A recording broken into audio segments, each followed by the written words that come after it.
नमस्कार मंडळी, स्वागत आहे तुमचं आजच्या व्हिडिओमध्ये.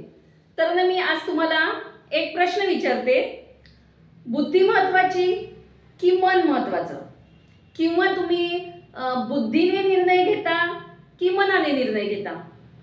तर या प्रश्नाचा विचार करा आणि सांगा की बुद्धी महत्वाची आहे की मन महत्वाचं आहे.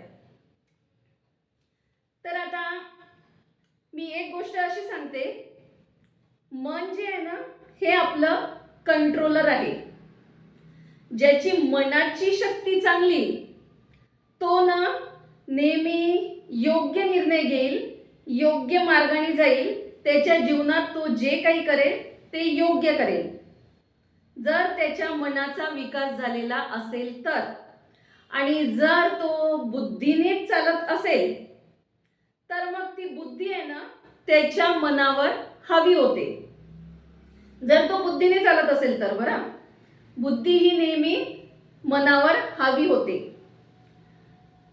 आणि बुद्धी जी आहे ना ही नेहमी अहिकाचा विचार करते, म्हणजे भौतिक गोष्टींचा, सुख सोयींचा विचार करते ती बुद्धी. म्हणजे आपल्या शरीराचे नखरे पुरवायचं काम करते ती बुद्धी, किंवा आपल्या अहिक गोष्टी किंवा ज्या बऱ्याच चुकीच्या गोष्टीकडे जो कल असतो ना तो बुद्धीचा असतो. आणि ना बुद्धीतून अहंकार सुद्धा जन्माला येतो, पण मनातून अहंकार जन्माला येत नाही. जर तुमचं मन व्यवस्थित कार्य करत असेल तर, त्या मनाचा विकास झाला असेल तर, त्या मनाला तुम्ही योग्य चालना, योग्य वळण लावलं असेल तर मनातून अहंकार निर्माण होत नाही, पण बुद्धीतून अहंकार निर्माण होतो.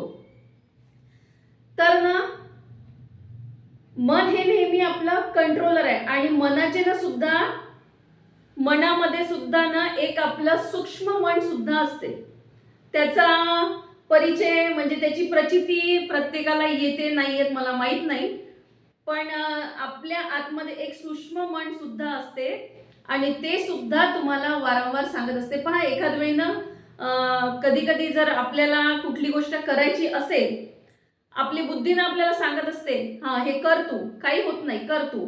पण ना आपलं जे सूक्ष्म मन असते ना, आपलं अंतर्मन जे असते ना, ते आपल्याला नेहमी आतून सांगत असते की नको, हे करायला नको बरं, असं केलं ना तर असं चुकीचं होईल, असं आपलं अंतर्मन आपल्याला सांगत असते. पण ना आपलं त्या अंतर्मनाकडे लक्षच नसते, कारण ना आपण नेहमी बुद्धीनेच चालतो.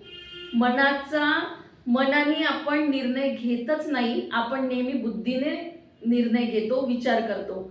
आणि मग ना जे करायला नको तेच आपण करून जातो आणि मग त्यामध्ये आपलं नुकसान होते. आता उदाहरणार्थ ना खूप छोटूसं आणि एकदम साधं उदाहरण मी तुम्हाला सांगते. आता जर आपण ठरवलं असेल की आज गुरुवार आहे आणि मला मंदिरात जायचे आहे, हे आपण जर ठरवलं असेल, आणि नेमकं ना त्याच वेळी आपला एखादा मित्र आला, मैत्रीण आली, आणि तिने जर आपल्याला म्हटलं चल छान बाहेर जाऊन फिरून येऊ किंवा हॉटेलमध्ये जाऊन नाश्ता करून येऊ, मित्रांनी म्हटलं चल रे जरा जरा जाऊन येऊ बाहेर, तर ना ती बुद्धी आपल्यावर हवी होते, आपल्या मनावर. आणि आपण काय ठरवलेलं असते की आज गुरुवार आहे, मला मंदिरात जायचं आहे. पण जर तुम्ही बुद्धीनेच चालत असाल तर तुम्ही त्या मित्रासोबत, त्या मैत्रिणीसोबत नक्कीच बाहेर जाल.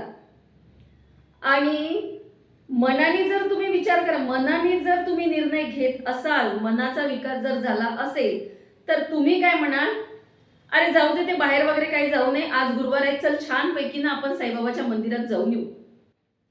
म्हणजे जर तुम्ही मनाने विचार करत असाल, निर्णय घेत असाल तर, म्हणजे तुम्ही स्वतः तर मंदिरात जालच, पण तुमच्या सोबत तुम्ही जो मित्र मैत्रीण आलेली आहे तिला सुद्धा मंदिरात घेऊन जाऊ शकता, जर तुम्ही मनाचं ऐकलं तर.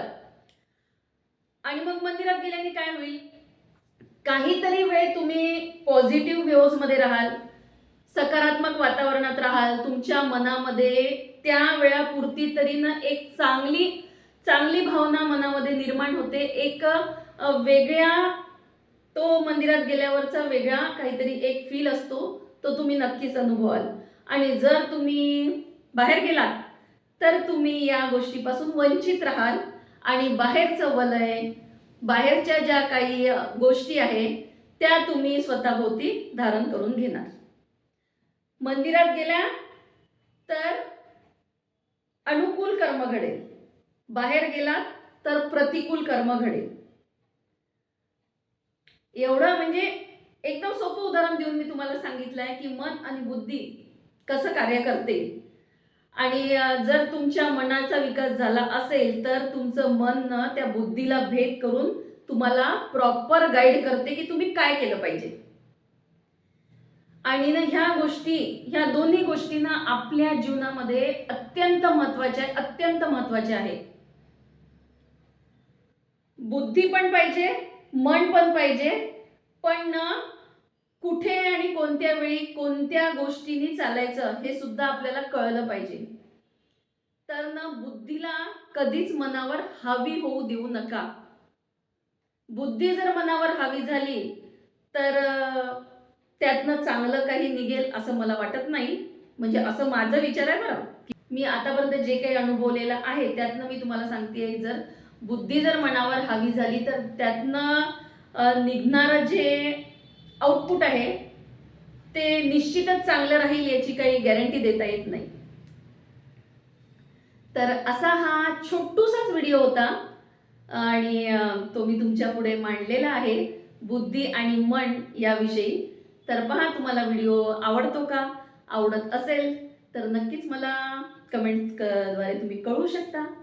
आणि तुम्ही कशाने विचार करता, बुद्धीने करता, मनाने करता ते सुद्धा तुम्ही मला कळवू शकता. तर असाच हा व्हिडिओ होता. व्हिडिओ आवडला असेल तर नक्कीच लाईक करा, मला कमेंट करा. धन्यवाद.